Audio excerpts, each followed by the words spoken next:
So it must feel good to kind of have had that body of work in the last few years to kind of go, right, now I'm going to take some time off.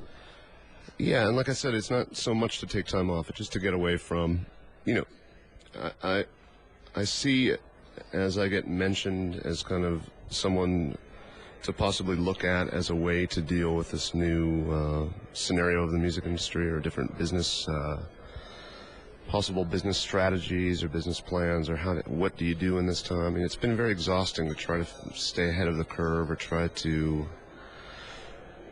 feel what the right thing to do is, in terms of the record industry essentially coming to a close and trying to figure out what suits you as an artist best and treats your art with respect and treat in dignity, and also how to interact with fans and what they want and how to do that and somehow try to manage it to make it sustain itself financially. There's a lot of chaos in the world right now. Yeah, but you're someone who's kind of done that. You're an artist who's a great example of someone who's interacted with the audience in a way that the record companies just couldn't do beforehand.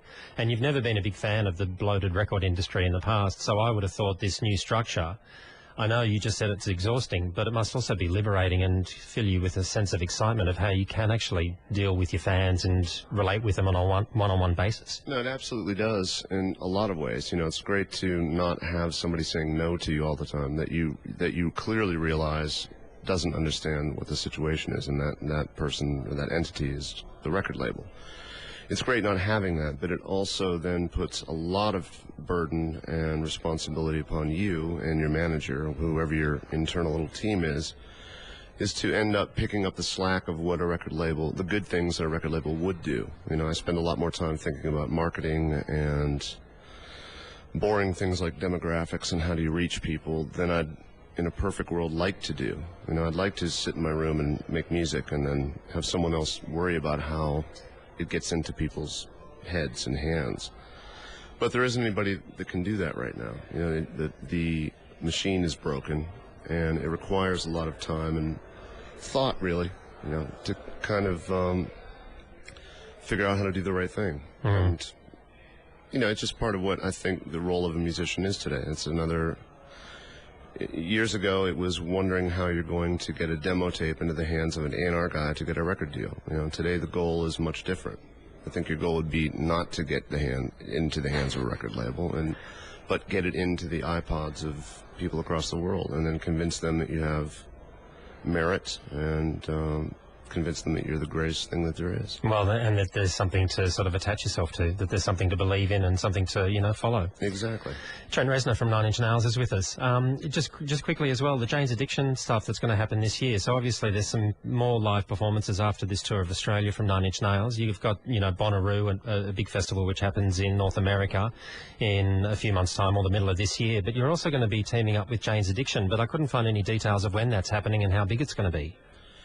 Well, that kind of came out of nowhere, and it aligned itself with what my mentality is of this last wave of shows, which was to have fun and to make it something that's for our fans and fun and true for us to play, and feels like the right thing to do, that puts whorishness on a back burner and doing something great that you feel good about up front.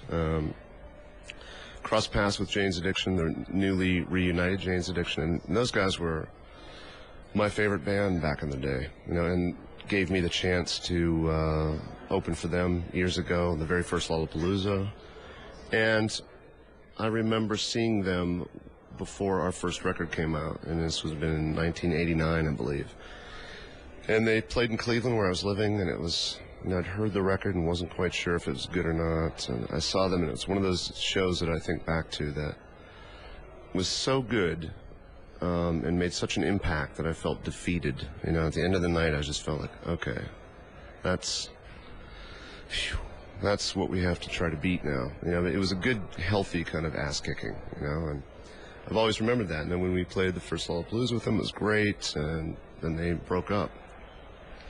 Anyway, yeah, that was pretty much the end, wasn't it? After that tour, they disintegrated, didn't they? That was the end of Jane's Addiction in my mind, and they got a different version with not all the real guys back to do a record in, I think, 97.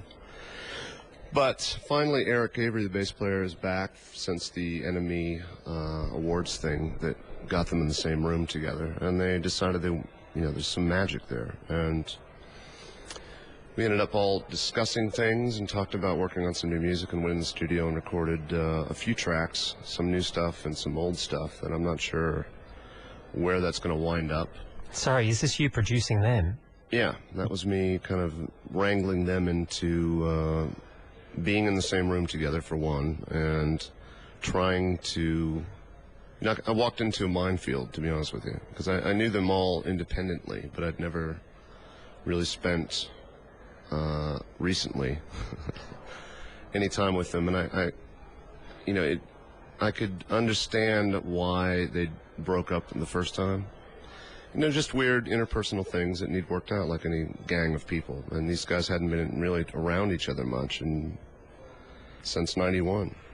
So the challenge that I was faced with was trying to get them to communicate and feel good about what they're doing and record something that had merit. And we succeeded in some ways, we failed in other ways, but it was a process that got everybody talking, and that led to us talking about maybe touring together, and it seemed to make sense, and so we're going to go out, I believe, starting in May. The announcement's going to come soon as to when that is, but it's in the U.S., it's in amphitheaters, and it should be fun. How long will it last for? Starts May, ends when? It's somewhere under 2 months long.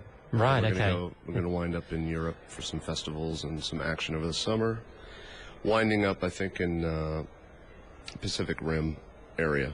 Yeah, right. I think we're finished up in August, and then... It's going to be amazing, because I caught them, I caught that original lineup years and years and years ago, and you're right, the chemistry between those four players, I mean, extraordinary musicians in their own right, but just when they came together, there was just something, bigger than the sum of the parts. Totally agree. And that's the thing. In Nine Inch Nails, I always wished I had, I wished Nine Inch Nails was a band when I started out. I just couldn't find anybody in Cleveland that I felt comfortable writing with, or that I felt our chemistry complemented each other. And then to sit in these guys' rehearsal room a couple weeks ago and hear them just integrating with each other is amazing. It must have been felt very bizarre for you, acting as the producer when, as you said, back in '89 you were watching them play live and they were just flooring you.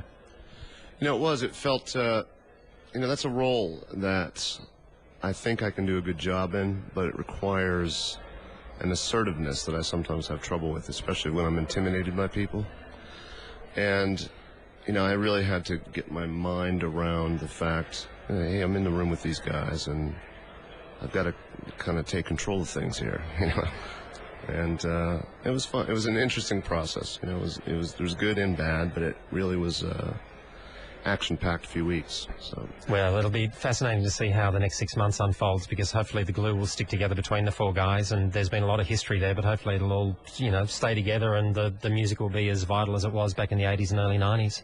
Yeah, the music sounds great. It really is, I think, a matter of them just getting out and realizing, hopefully resonating with people and seeing that feedback, because collectively it really is an amazing thing. Oh, they'll go crazy. The crowds will just go nuts, absolutely. You'd imagine so, anyway. Yeah. Fantastic to talk to you. Could talk to you for hours, but you got a gig to perform tonight. Good luck. I hope it goes well. Yeah. Thanks very much. Yeah. Listen, it's great to have you back in the country as well. So all the best. We look forward to future adventures, whether they be music or not, from you. And thanks for dropping by. Just one quick more question before I play Discipline. I've always wondered, the vocal take at the beginning of this track, I've got to ask you this. It's one of those train spotter questions that bugs me. Was that a mistake? When you come in too early? Was that literally just a first take and you thought, oh, that's pretty good, I'll keep it? And it came about that way. We were doing a vocal once, and I came in wrong, I caught myself, and then I left it on because I was too lazy to go back and fix it, and then I listened to it a few days like that, and then when I did take it out, it felt like something was wrong, and I thought, well, it's one of those happy accidents. It is. It just works. Every time you hear the track, it's just like it's a great hook into the track. But anyway, I just wanted to find that out. Hey, Trent, great to speak to you. Have a good stay in Australia. Thanks, man. Take care. See ya.